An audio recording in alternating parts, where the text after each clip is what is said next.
جو ایک پتھر کے نیچے ہے جو دربان والے کنویں میں ہے۔ آخر آپ نے اس کنویں میں جا کر پتھر کے نیچے سے وہ کنگھی اور بال نکلوا لیے اور فرمایا اسی کنویں کو مجھے خواب میں دکھایا گیا تھا۔ اس کا پانی اس قدر مغیر تھا جیسے اس میں ہنا ڈال دی گئی ہو، اور اس باغ میں شیطان کے سر کی طرح لمبی لمبی کھجوریں تھیں۔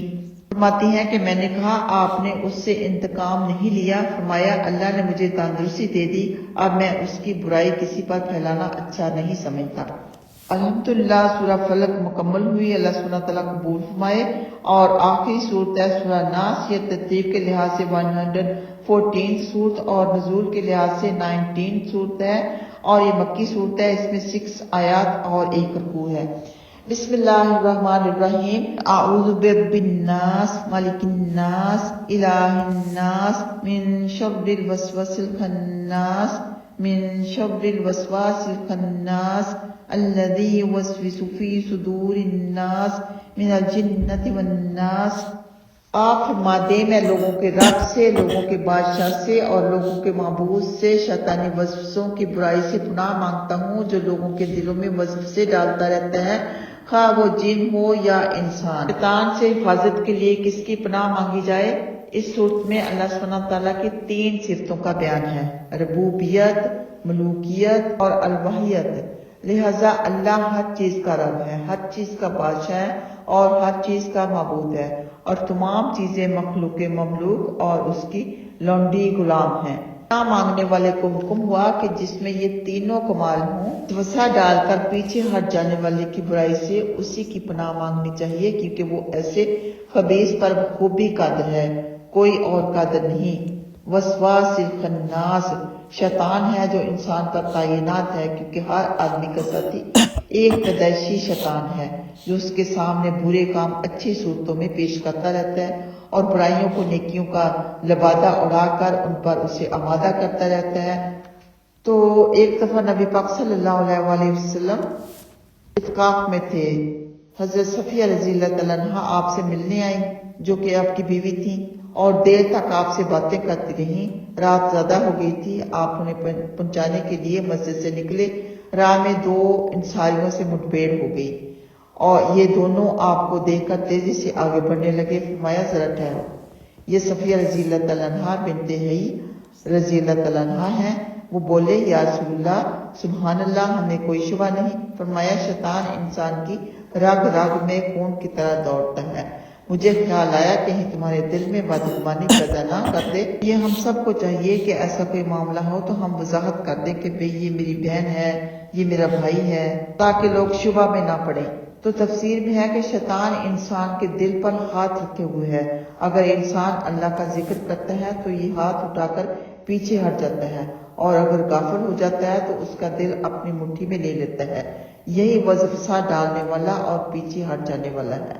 نبی پاک صلی اللہ علیہ وسلم کے پیچھے آپ کی سواری پر بیٹھنے والے کا بیان ہے کہ ایک دفعہ آپ کے گدھے نے آپ کو گرا دیا۔ میں بولا شیطان غارت ہو۔ فرمایا یہ نہ کہو، کیونکہ تمہارے کوسنے سے شیطان اور پھول جائے گا اور کہے گا میں نے اپنی طاقت سے اسے گرا دیا، لیکن برعکس اس کے اگر بسم اللہ کہو گے تو وہ سکڑ کر مکھی کی طرح ہو جائے گا۔ معلوم ہوا کہ جب دل اللہ کا ذکر کرتا ہے تو شیطان سکڑ جاتا ہے اور ہار جاتا ہے، اور ذکر چھوڑ دینے سے وہ گدھے کی طرح پھول جاتا ہے اور غلبہ پا لیتا ہے۔ تو شیطان جن اور انس دونوں ہی ہوتے ہیں، ان میں سے کوئی بھی شیطان ہو سکتا ہے، کوئی ضروری نہیں کہ جن ہی شیطان ہیں۔ انسانوں میں بھی شیطان ہوتے ہیں، یعنی انسان کی شکل میں بھی شیطان ہوتے ہیں۔ حضرت ابو ذر رضی اللہ تعالیٰ عنہ فرماتے ہیں میں مسجد میں رسول اللہ صلی اللہ علیہ وسلم کے پاس آ کر بیٹھ گیا، پوچھا نماز پڑھ لی؟ میں بولا نہیں۔ فرمایا پڑھ لو۔ آخر میں نے اٹھ کر نماز پڑھی اور پھر آپ کے پاس آ کر بیٹھ گیا۔ فرمایا ابو ذر، انسانی اور جناتی شیطانوں کی شرارت سے اللہ کی پناہ مانگو۔ میں نے کہا اے اللہ کے رسول صلی اللہ علیہ وسلم، کیا انسانی شیطان بھی ہوتے ہیں؟ فرمایا ہاں۔ میں نے پوچھا نماز کیا ہے؟ فرمایا خیر و برکت ہے، خواہ کوئی کام اٹھائے یا زیادہ۔ پوچھا روزہ کیا ہے؟ فرمایا ایک فریضہ ہے جو کافی ہونے والا ہے اور اللہ کے پاس مزید انعام ہے۔ پوچھا صدقہ کیا ہے؟ فرمایا اس کا قیامت کے دن کئی گنا بڑھا کر بدلہ دیا جائے گا۔ پوچھا کون سا صدقہ افضل ہے؟ فرمایا وہ صدقہ جو غریب آدمی محنت مزدوری کر کے نکالے یا چپکے سے محتاج کو دے دے۔ پوچھا سب سے پہلے نبی کون ہے؟ فرمایا حضرت آدم علیہ السلام۔ پوچھا کیا حضرت آدم علیہ السلام نبی تھے؟ فرمایا ہاں، اور اللہ نے ان سے بات بھی کی۔ پوچھا رسول کتنے ہیں؟ فرمایا 310 سے کچھ اوپر، ایک بڑی جماعت ہے۔ ایک روایت میں ہے 315 ہیں۔ پوچھا قرآن کی کون سی آیت سب سے زیادہ عظمت والی ہے؟ فرمایا آیت الکرسی۔ ابن عباس رضی اللہ تعالیٰ عنہ فرماتے ہیں کسی نے نبی پاک صلی اللہ علیہ وسلم سے کہا میرے دل میں ایسے ایسے وظیفے آتے ہیں کہ انہیں بیان کرنے سے میں یہ اچھا سمجھتا ہوں کہ اوپر سے گر کر مر جاؤں۔ فرمایا اللہ اکبر، اللہ اکبر۔ اسی اللہ کی بڑائیاں ہیں جس نے شیطان کے مکر و فریب کو وسوسوں کی طرف لوٹا دیا۔ الحمدللہ، اللہ سبحانہ تعالیٰ کے فضل و کرم کے ساتھ سورہ ناس کا ترجمہ مختصر تفسیر مکمل ہوا۔ اللہ سبحانہ تعالیٰ قبول فرمائے، غلطی کوتاہی معاف فرمائے، ہم سب سے درگزر فرمائے، ہم سب سے راضی ہو جائے، اور یہ قرآن پاک، پورا قرآن پاک الحمدللہ اللہ کے فضل و کرم کے ساتھ، اللہ کی دی ہوئی توفیق کے ساتھ پائے تکمیل تک پہنچا۔ دورائے قرآن پائے تکمیل تک پہنچا۔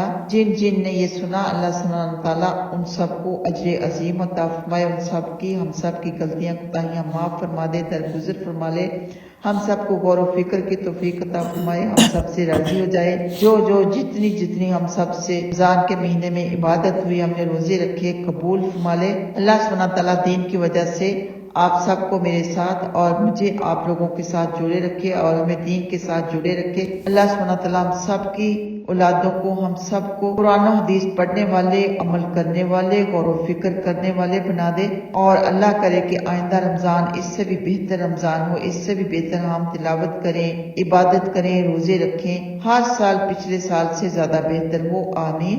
آخر دعوانا الحمدللہ، اللہ سبحانہ تعالیٰ کے فضل و کرم کے ساتھ ہمارا پارہ نمبر 30 بھی مکمل ہوا، پایہ تکمیل تک پہنچا۔ ہمارے سب کے لیے ذخیرہ آخرت بنائے، ہماری ٹوٹی پھوٹی کوششوں کو قبول فرمائے۔ قرآن پاک سے، اس عظیم الشان کتاب سے جو کچھ بھی ہم نے سیکھا، پڑھا، سنا، اللہ سبحانہ تعالیٰ ہمیں عمل کی، غور و فکر کی توفیق عطا فرمائے اور بار بار پڑھنے کی یا سننے کی توفیق عطا فرمائے۔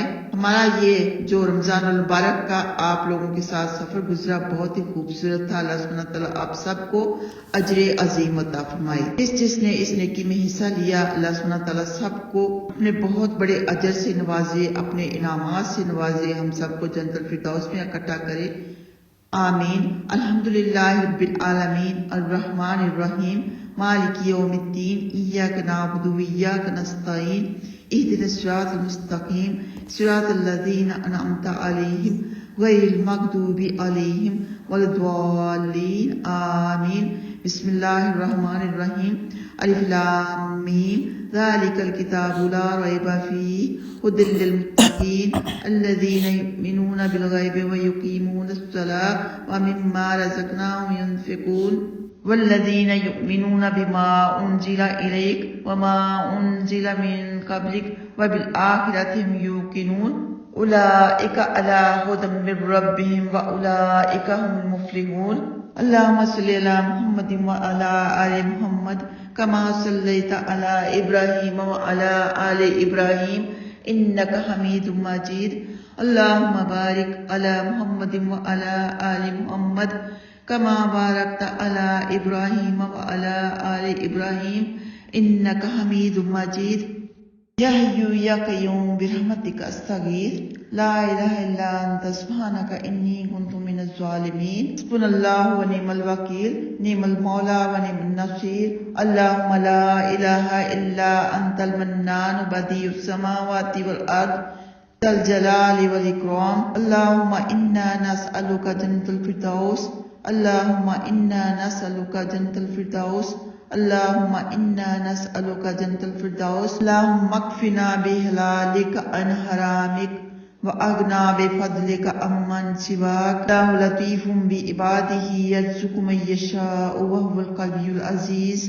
اللہم انا نعوذ بک من العجز والکسل والجبن والحرم، نسألک لذة النظر الى وجہک والشوق الى لقائک۔ یا اللہ، یا رب العالمین، ہم تجھ سے سوال کرتے ہیں کہ ہمیں اپنے آپ کے چہرے کو دیکھنے کی لذت دینا اور ہم نے آپ سے ملاقات کا شوق پیدا عطا فرما دے۔ اللہم غشنا برحمتک، اے اللہ ہمیں اپنی رحمت سے ڈھانپ لے، ہم پر رحم فرما دے، کرم فرما دے، ہم سب سے راضی ہو جا، ہمارا یہ پڑھنا پڑھانا سننا سب قبول فرما لے۔ تو ہم نے قرآن پاک پڑھا یا سنا، اس کو ہمارے لیے آخرت میں نجات کا ذریعہ بنا دے، ہماری عبادتوں کو قبول فرما لے، ہمارا آئندہ آنے والا رمضان اس سے بھی بہتر بنا دے، اور ہمیں رات دن قرآن پاک کی تلاوت کی توفیق عطا فرما دے۔ جتنا دل ہمارا قرآن پاک پڑھنے میں، عبادت کرنے میں رمضان المبارک کے مہینے میں لگا، بعد میں بھی رمضان المبارک کے علاوہ بھی ہمارا ایسا ہی شوق رہے، بلکہ دن بدن ہمارے شوق کو اور بھی بڑھا دے۔ یا اللہ ہمیں دین کی خاطر ایک دوسرے سے محبت کرنے والے بنا دے، ہمیں میدان محشر میں عزت کا لباس، عزت کا تاج، عزت کا زیور نور کی ممبر عطا فرمانا، اپنے عرش عظیم کا سایہ نصیب فرمانا، اس دن کی بھوک پیاس گرمی کی شدت سے بچانا، اپنا دیدار مبارک نصیب فرمانا، ان میں شمار فرمانا جو سب سے پہلے تیری پاک ذات کو سجدہ کریں گے۔ یا اللہ تعالی ہمیں اپنے مقربین بندوں میں شمار کر لے، یا اللہ ہم اپنے مقربین فرشتوں میں شمار فرما لے۔ یا اللہ تعالی نبی پاک صلی اللہ علیہ وآلہ وسلم کے مبارک ہاتھوں جامع کوثر نصیب فرمانا، نبی پاک صلی اللہ علیہ وآلہ وسلم کی شفاعت نصیب فرمانا، نبی پاک صلی اللہ علیہ وآلہ وسلم کے جھنڈے تلے کرنے کی سعادت، اول کی سعادت، سابقون اولون کی سعادت نصیب فرمانا۔ یا اللہ تعالیٰ ان میں شمار فرمانا جو 70,000 بغیر حساب کے جنت میں جائیں گے۔ یا اللہ تعالیٰ جنت الفردوس کا اعلیٰ مقام عطا فرمانا، باب ریان کا جو کہ روزے داروں کے لیے کھلے گا اس کا پروٹوکول نصیب فرمانا، جنت کے 8 دروازوں کا پروٹوکول نصیب فرمانا، حضرت آدم علیہ السلام سے لے کے حضرت محمد مصطفیٰ صلی اللہ علیہ وآلہ وسلم کی رفاقت، صحابہ کرام صحابیات ازواج محترات کی رفاقت، حضرت فاطمہ رضی اللہ تعالی عنہا کی رفاقت نصیب فرمانا، ان کا قرب نصیب فرمانا، صدیقین صالحین شہداء علماء حافظین کا قرب نصیب فرمانا، ہمسایہ نصیب فرمانا۔ یا اللہ تعالیٰ سب بیماروں کو تندرستی صحت عطا فرما دے۔ یا اللہ تعالیٰ جن بچیوں کی شادیاں نہیں ہو رہی ان کی شادیاں ہو جائیں، انہیں اچھے نیک دیندار اخلاق مند پیار اور محبت والے جیون ساتھی عطا فرما دے۔ جن کی شادیاں ہو چکی ان سب کو میاں بیوی کو آپس میں سلوک اتفاق پیار اور محبت سے رہنے والے بنا دے۔ سب بے اولادوں کو نیک تندرست صحیح سالم اولادوں سے نواز دے۔ یا اللہ تعالیٰ ہم سب کو دجالی فتنوں سے بچا لے، ایمان کی سلامتی کے ساتھ ہم سب کا خاتمہ ہو یا رب العالمین۔ ہمارے توحید پر ہم سب کا خاتمہ ہو، اس حالت میں ہمارا خاتمہ ہو ہم یا تو نماز پڑھ رہے ہوں یا کوئی نیک کام کر رہے ہوں یا سجدے میں پڑے ہوئے ہوں یا قرآن پاک پڑھ رہے ہوئے ہوں یا قرآن پاک پڑھ رہے ہوں۔ یا اللہ تعالیٰ ہمیں دین کے ساتھ زیادہ سے زیادہ جوڑ دے اور دین کی وجہ سے نیک لوگوں کے ساتھ زیادہ سے زیادہ جوڑ دے، نیک لوگوں سے محبت کرنے والے بنا دے، برے لوگوں سے بچنے والے بنا دے، برے لوگوں کو بھی اللہ سبحانہ تعالیٰ ہدایت دے دے یا رب العالمین، اور نیک لوگوں کو اور بھی زیادہ نیک پرہیزگار دیندار بنا دے۔ ہم سب مسلمانوں کو نیک پرہیزگار دیندار بنا دے یا رب العالمین۔ یا اللہ تعالیٰ ہم سب کے اندر، ہمارے بچوں کے، ان کی اولادوں کے اندر دین کا شوق پیدا فرما دے، حج اور عمرہ کا شوق پیدا فرما دے، اور سب کے نصیب میں حج اور عمرہ فرما دے یا رب العالمین۔ اس پاک گھر کی زیارت ہمیں بار بار نصیب فرما دے۔ یا اللہ تعالیٰ ہمیں اپنے شکر گزار بندے بنا دے، جس طرح کے شکر ادا کرنے کا حق ہے، تیرا شکر ادا کرنے کا حق ہے، ایسا شکر ادا کرنے والے بنا دے۔ ہمیں بار بار اپنے گھر کی زیارت نصیب فرما دے یا رب العالمین۔ جو قرآن پاک پڑھنے کا حق ہے وہ حق ادا کرنے والا بنا دے یا رب العالمین۔ قرآن پاک کو ہمارے لیے ہماری قبروں میں نور عطا فرما، قرآن پاک پڑھنے کی وجہ سے، ہمارے نیک اعمال کی وجہ سے، اور آخرت میں بھی ہمارے لیے نور عطا فرمانا۔ ربنا اتمم لنا نورنا واغفر لنا انک علی کل شیء قدیر۔ یا اللہ تعالیٰ پل صراط پر ہم سب کے لیے آسانی فرمانا کہ آسانی سے پلک جھپکتے میں گزر جائیں، اور حساب کتاب میں آسانی فرمانا یا رب العالمین۔ یا اللہ تعالیٰ یا رب العالمین ہم پر قرآن عظیم کی برکت کے سبب سے رحم فرما اور اس کو ہمارا امام اور نور و ہدایت اور رحمت بنا دے۔ اے اللہ اس میں سے جو ہم بھول گئے ہیں، جو ہم سے غلطی کوتاہی ہو گئی، ہمیں معاف فرما دے، درگزر فرما لے، ہمیں صحیح پڑھنے کی صحیح لوگوں تک پہنچانے کی توفیق عطا فرما دے یا رب العالمین۔ اللہ تعالیٰ ہمیں قبر کے عذاب سے بچانا، ہماری قبروں کو کشادہ کرنا، ہماری قبروں کو جنت کے باغ بنا دینا یا رب العالمین۔ یا اللہ تعالیٰ جو فوت شدہ ہے ان سب کو بخش لے، ان پر رحم فرما دے، کرم فرما دے، انہیں قبر کے عذاب سے بچا لے یا رب العالمین۔ ان کی قبروں کو کشادہ کر دے، جنت کے باغ بنا دے، سب منزلیں آسان فرما دے یا رب العالمین۔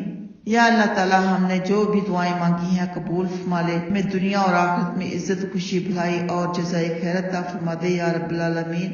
ہمیں ہر قسم کی رسوائی سے بچانا یا رب العالمین۔ یا اللہ تعالیٰ اس دن کی رسوائی سے بچانا، ہمارے سب کے ابو پر پردہ ڈال دینا یا رب العالمین۔ یا اللہ تعالیٰ ہم سب کو حلال پاکیزہ رزق کی فراخی عطا فرما، ناجائز رزق سے، حرام رزق سے ہماری دوری فرما یا رب العالمین۔ یا رب العالمین فلسطین والوں کی، غزہ والوں کی، ہمارے بہن بھائیوں کی، ان سب کے بچوں کی مدد فرما، غیب سے مددگار بھیج دے یا رب العالمین۔ یا اللہ تعالیٰ جو ظلم کر رہے ہیں ان کے بچوں کا خاتمہ کر رہے ہیں، ان کو ظلم کرنے سے بچا لے، ان کے دل میں نرمی پیدا کر دے، انہی کو ان کے مددگار بنا دے، ان سب کو مسلمان بھی بنا دے یا رب العالمین۔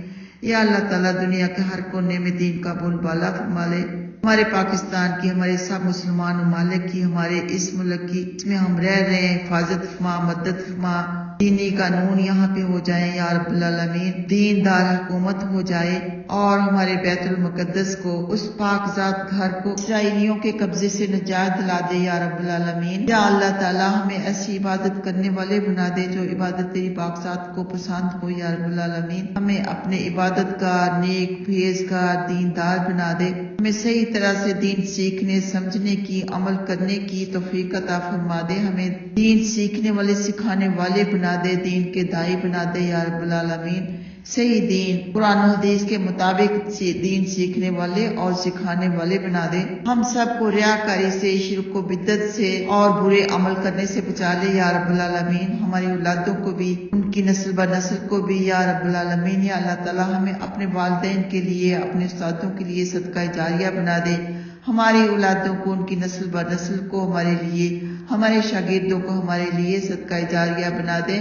یا اللہ تعالیٰ یا اللہ تعالیٰ ہمیں علم دین کی روشنی سے مزید نواز دے یا رب العالمین۔ یا اللہ تعالیٰ ہماری کھلی چھپی، ظاہرہ پوشیدہ جو کہ دعائیں مانگی ہیں، جو کہ ابھی نہیں مانگی ہیں، سب کی سب قبول فرما لے، ان سب میں خیر عطا فرما دے یا رب العالمین۔ یا اللہ تعالیٰ ایسی دعائیں جو ہم نہیں جانتے وہ ہمیں سکھلا دے اور قبول فرما لے، خیر فرما۔ یا اللہ تعالیٰ ہمیں صحیح دعا کا طریقہ عطا فرما دے، ایسی دعا کا طریقہ عطا فرما جو تیری پاک ذات کو پسند ہو۔ یا اللہ تعالیٰ ہم سے وہی کام کروا جو تیری پاک ذات کو پسند ہو، وہ کام ہرگز نہ کروا جو تیری پاک ذات کو ناپسند ہو۔ اللہ تعالیٰ ہمیں ناحق بات کہنے کرنے سے بچانا، ہمیں صحیح اور حق بات کہنے کرنے کی توفیق عطا فرما دے، آمین یا رب العالمین۔